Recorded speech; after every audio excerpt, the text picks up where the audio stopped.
Srsti, ještě. Stop. Stop. Tady začátek. Za tu dobu 17 let, co pracuji v České televizi, tak se ta nálada ve společnosti nějakým způsobem skutečně vyhrocuje.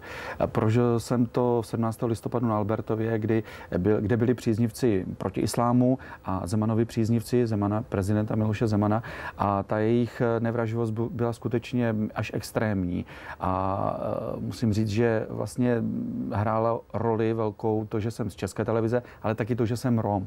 A vlastně díky tomu vlastně i tam byly narážky na můj původ, dost ostré a sprosté, ale musím říct, že díky kolektivu, ve kterém pracuju tady v České televizi a s lidmi, se kterými se potkávám, tak mám takovou velkou naději, že to s tím českým naším národem není tak špatné.